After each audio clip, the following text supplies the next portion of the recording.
When does a contract stop being an incentive to perform and start becoming a prepaid retirement package? We often celebrate massive guaranteed deals as the pinnacle of athletic achievement.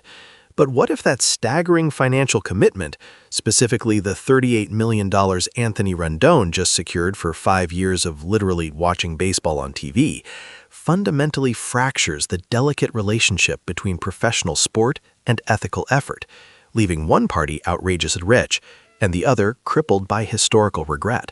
Welcome to 603 Snap News, where we dissect the anatomy of baseball's most disastrous deals, starting right now with a deep dive into the shocking financial restructuring that turned Anthony Rendon's career finale into the most comfortable, well-funded early retirement party in MLB history. The news broke like a poorly executed sacrifice fly. The Angels and Rendon reached an agreement to revise the terms of his contract, effectively ending his playing career in Anaheim before the scheduled end of 2026. This isn't just a simple mutual parting. This is a masterclass in financial engineering, a golden parachute stitched together by disappointment. Originally, Rendon was due a colossal $38 million lump sum in 2026, the final year of that infamous 7-year, $245 million pact. Now, that payment will be stretched out, paid over the next 5 years. For the Angels, this offers immediate, tangible financial breathing room, roughly $7.6 million annually freed up from the current season's budget, a crucial detail confirmed by the Orange County Register. But let's be brutally honest. This minor relief is the equivalent of treating a fatal gunshot wound with a Band-Aid. The core wound is the organizational failure itself. As one high-level analytics consultant who asked to remain anonymous told me last week, Rendon has achieved the baseball equivalent of winning 5 straight major lotteries, except he didn't even have to buy the tickets after the first year. He walks away with his body intact, his reputation merely dented, not destroyed, and a 5-year annuity that ensures generational wealth. This is the ultimate life cheat code. We have to look beyond the immediate headlines and consider the psychological landscape. For Rendon, the goal was clearly met. His target wasn't necessarily sustained excellence, it was securing the bag. The mindset expressed in the online commentary rings chillingly true. His goal was simply to sell himself for the highest price. What happened afterward was not his concern. Think about the sheer mental fortitude, or perhaps the incredible detachment required to accept payment for minimal effort. Since signing that contract, Rendon played less than 40% of the Angels' games. His cumulative WAR value post-signing hovered disastrously low, certainly nowhere near the $35 million annual average.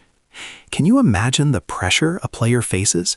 The subtle realization that the monumental paycheck is secured regardless of performance? It kills the hunger. It eliminates the intrinsic motivation that separates the good players from the legends. It's reported that when Angels GM Perry Minasian formally announced the contract restructuring, stating Rendon would not attend spring training, there was a sigh of relief mixed with profound cynicism across the league. Minasian tried to frame it professionally. We ultimately decided to review the contract. He will not participate in spring training. But that statement hides the shame. Now, let's address the counter-argument head-on, because I can hear the apologists already. That's just the risk of long-term contracts. Injuries happen. This is the standard corporate deflection used to mask incompetence. This wasn't bad luck. This was demonstrably poor due diligence. The failure wasn't just physical. Rendon's declining plate discipline and clear lack of engagement suggested a mental separation from the game long before the paperwork was finalized. To put this failure into stark context, consider this specific data point. The $38 million remaining guaranteed to Rendon could have secured 3 elite relievers for 2 full seasons each and provided the salary for a consistently performing 4th outfielder, substantially improving the team's woeful bullpen metrics, which cost the Angels countless games. Instead, they bought 4 years of medical reports and missed games. An insider from the front office allegedly confided, "We based our projections on a 75% probability of 3 all-star caliber years. We got 39 home runs over 4 years. That's an 8-figure mistake per home run and a catastrophic evaluation error. The sheer audacity of accepting this financial gift without returning a fraction of the value is what draws the most ire from the fans, fueling comments like, "The mentality it takes not to reject even a portion of that salary after this level of non-performance is staggering." This brings us to the ultimate necessary emotional climax, the shadow of Shohei Ohtani. Rendon's tenure runs parallel to the greatest talent the league has ever seen, yet the Angels consistently failed to capitalize.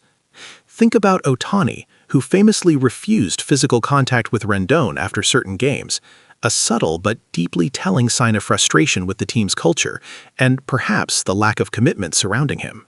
Ohtani left for the Dodgers, winning his title, and the organization is left holding the bill for its greatest mistake. This restructuring confirmed what the world suspected. The Angels' front office was desperate to clean the slate, sacrificing short-term pain for future flexibility, even if it meant formally acknowledging they got played. So who truly won? Rendon got his money, yes, achieving that ideal life of wealth without labor. The Angels gained minimal cap flexibility by deferring the pain, but the real winner is the institution of the guaranteed contract itself, which continues to reward inertia as much as excellence. The plot twist here is that the guaranteed long-term contract is not a reward system for talent, it's an economic moat for ownership, ensuring that even when a team fails catastrophically, they can still defer the consequences and pass the buck to future regimes. The failure isn't Rendon. The failure is the system that allows the true cost of incompetence to be deferred indefinitely. The Rendon saga isn't just about money. It's a terrifying lesson in organizational due diligence and the mental cost of winning the lottery before the work even begins. If you found this dissection as essential as we did, hit that like button. Share this video with every baseball fan who believes in accountability. And, crucially, subscribe to 603 Snap News for more unfiltered analysis. Tell us in the comments below, if you were the Angels GM, knowing what you know now, would you eliminate long-term guaranteed contracts entirely? Or is this just the unavoidable cost of trying to compete in the modern era?